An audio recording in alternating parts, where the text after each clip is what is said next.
ராஜாவுக்கு ராஜா நான்டா, எனக்கு மந்திரிங்க யாரும் இல்லை, ஓனரை தான் ஏன் மாற்றினதில்லை, ஓனரும் தான் ஒழுங்கு எனக்கு சம்பளம் தந்ததில்லை, ஒய்யாமல் தான் நான் வேலை பார்க்குறேன், 10 உதவாக்கர்னு பேர் எடுக்கிறேன்.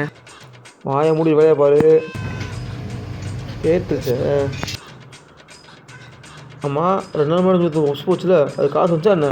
எப்படி வரும்? நீ பப்ஸுமே போடணும், வாரங்களுமே போட்டாக்கா முதல் தின்னே வைப்போம், அப்புறம் காசை பார்க்கலாம். பரவாயில்ல வாய்க்கும்டா, வாயை குறைச்சிக்கோ. நானும் குறைச்ச போய் குறைய மாட்டேங்குது பாருங்க, அதளவாகவே இருக்குது. காலையில் என்ன விளையாட்டு காட்டுறாங்க, எப்படி எல்லாம் சோதிக்கிறாங்க. வாங்க சாமி. சாமி 30 பலகாரமும் 100 ரூபாய்க்கு டீயும் போட்டு வைங்க, வந்து சாயந்தரம் வாங்கிக்கிறேன். சரி சாமி. எவ்வளோ ஆச்சு? 150 சாமி. ஐயோ ஊரில் கடையே இல்லையா, இங்கே தான் வருவீங்களா? உன்கிட்ட பப்ஸ் வாங்க நிலமே என்னன்னு தெரில. இப்போ நீ பழம் வாங்க வேண்டியா, வேறு கடையை போங்க, கிளம்பிடலாம். டீ வாங்கிட்டா ஃப்ரீயாக பேசுறது, உங்கள் டீ வேணும் வந்து வேணாம் வாங்கயா. கோச்சிங்க சாமி. சாமி